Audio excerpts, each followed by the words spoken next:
Ruée vers le silver, AGQ-U a fait 70% d'augmentation de valeur en un mois. Donc, au moment où il fait cet enregistrement, le 12 janvier de l'année 2026, on assiste à une montée parabolique par rapport au métal de l'argent, c'est-à-dire le silver. Je vais utiliser l'expression volontairement anglophone, là, bien que ce soit un anglicisme, puis j'évite d'en utiliser dans mes enregistrements, de silver pour éviter la confusion par rapport à l'argent en tant que monnaie comme le dollar canadien ou le dollar américain. Donc le silver, ce métal, à mon avis, là, va continuer de monter dans les prochaines semaines et prochains mois. Moi, concrètement, ben, j'ai pris du 17 décembre jusqu'à aujourd'hui, en 12 janvier, AGQ, puis je suis en hausse de 73% par rapport à un fonds négocié en bourse se rapportant au silver avec un effet de levier x2. C'est sûr qu'il y a un risque associé à ça, dans le sens que ça prend 2 fois plus les hausses, mais aussi 2 fois plus les baisses. C'est d'ailleurs ce qui m'amène à vous dire que naturellement, investir comporte des risques. Je ne suis pas conseiller en investissement et je ne vous dis pas quoi faire. Par contre, ce que je peux dire, c'est que présentement, j'ai été voir par rapport en ce qui concerne les moyennes mobiles. Donc, si vous regardez à l'écran le graphique des moyennes mobiles par rapport à les 50 derniers jours, on assiste à une montée importante par rapport au fonds négocié en bourse AGQ qui se rapporte au silver. Donc, puis si on regarde en vert en bas, la moyenne mobile 200 jours, c'est-à-dire la moyenne de la valeur du prix par rapport à l'action, est en dessous. Ce que ça veut dire, c'est que la valorisation des 50 derniers jours est plus importante que la moyenne mobile des 200 derniers jours, ce qui nous donne un signal haussier. Probablement que ça va continuer la hausse là encore dans les prochaines semaines. C'est la raison pour laquelle je vous parle de l'information. Parce que, à mon avis, c'est un titre qui peut potentiellement changer la vie de plusieurs personnes. Dans le sens que si en un mois, il y a 77% de rendement, donc par rapport au titre, les coordonnées précises de l'AGQ, c'est ProShares Ultra Silver. Bon, mais si vous regardez sur un an, il a fait 519,58%.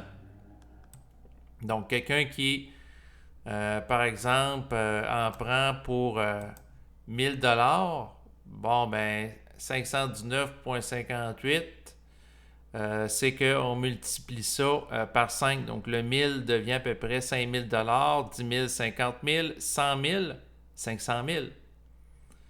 C'est une montée exponentielle qu'on connaît, là. C'est incroyable. La fiche technique, je la mettrai en bas de l'enregistrement présent. AGQ Ultra Silver, donc on explique que c'est un effet de levier x2. C'est plus risqué que de prendre un fonds négocié en bourse qui réplique tout simplement la valeur du silver, mais en période haussière claire, quand on voit que la tendance est haussière et claire, comme c'est le cas présentement au niveau de l'analyse graphique, cette analyse-là technique par rapport à la situation présente, je l'ai eue sur la plateforme de courtage en ligne Disnat. J'ai tout simplement fait une capture d'écran. Au niveau de l'analyse technique, ça m'indique un mouvement haussier. Au niveau de l'analyse fondamentale, ben, vous avez des informations que je vais vous partager par rapport à des vidéos récemment. Money Radar, qui est une chaîne intéressante européenne qui commente l'actualité financière, a fait plusieurs vidéos en lien avec les métaux, dont notamment l'argent et l'or, et elle annonçait déjà, un peu comme Yves Usureau, de Luxe Media ici au Québec, la montée du métal du silver et de l'or. La vidéo que je propose d'écouter qui est récente, c'est l'élite financière mondiale est en panique à cause de l'argent. Puis là, on parle que la valeur du métal argent va continuer sans doute de monter. Puis, de ce que j'ai compris, des analyses du spécialiste que reçoit André Pitt ponctuellement dans le cadre des vidéos qui sont faites sur la chaîne de Luxe Media, donc Yves Usureau, que j'écoute depuis plusieurs mois, ben lui annonce, de ce que je comprends de son propos, la montée de l'or et de l'argent. Moi-même, je vous dirais que j'ai des regrets parce que si j'avais su ce que je sais aujourd'hui, je vous dirais que j'aurais investi plutôt par rapport au métal argent. Mais on ne changera pas le passé. J'ai beaucoup consacré, en fait, dans le passé de l'énergie à étudier le Bitcoin. Oui, Bitcoin, il y a quelque chose par rapport à ça. Probablement que Bitcoin, là, présentement, c'est un petit peu plate, là. Je vais être bien honnête avec vous. Il y a une espèce de stagnation alentour du 90 000 depuis environ un mois. Là. Vous voyez, le 13 décembre, il était à 90 000. Aujourd'hui, il est à 91 000. Fait que là, on est comme dans l'incertitude à savoir est-ce qu'on va assister à une tendance haussière ou baissière. Il n'y a rien qui s'affiche clairement, mais ce que je vous dirais par rapport à l'argent, à mon avis, il y a un potentiel de hausse continue. Puis là, on parle de montants considérables, là, probablement là, dans les prochaines semaines, prochains mois. Plusieurs facteurs. L'argent est utilisé, entre autres, par rapport aux technologies qui se développent présentement. Donc, une demande industrielle qui est là.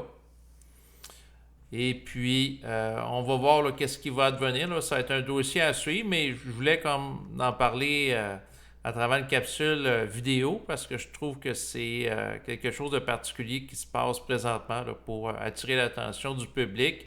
Donc, en lien avec les chaînes vidéo auxquelles j'ai fait allusion, vous allez avoir naturellement là, les coordonnées là, en bas de l'enregistrement ainsi que par rapport au fonds négocié en bourse. Bon, je vous parle de celui-ci parce que je vis au Québec, au Canada. J'utilise la plateforme de courtage en ligne qui est Disnat. AGQ, en fait, je dois quand même préciser que c'est un fonds qui se transige en dollars américains. Donc, ça demande une conversion de monnaie canadienne vers celle américaine là, pour les citoyens là, canadiens. Mais par rapport à l'effet de levier, je trouve que c'est quand même intéressant là, de prendre ça en considération. Sinon, il y a d'autres fonds aussi là, par rapport au secteur de l'argent là, qui existent. Là, si vous faites des recherches là, sur Disnat ou sur le web aussi, vous pouvez en identifier. J'en ai déjà parlé aussi dans d'autres vidéos. Là. Mais j'attire l'attention sur celui-ci en particulier par rapport à j'ai évalué les frais de gestion, l'effet de levier. Puis je trouvais que par rapport à l'argent, dans l'optique d'optimiser, c'était celui qui était plus pertinent là, par rapport à différentes options. Bon, mais ça, c'est propre à chacun. Donc, je vais compléter maintenant cette vidéo, qui naturellement n'est pas un conseil en investissement, mais c'est plutôt de vous partager là, ce que j'étudie présentement par rapport à la situation présente du marché boursier. Je ne vous dis pas quoi faire, je vous laisse à vous-même faire vos propres évaluations, analyses.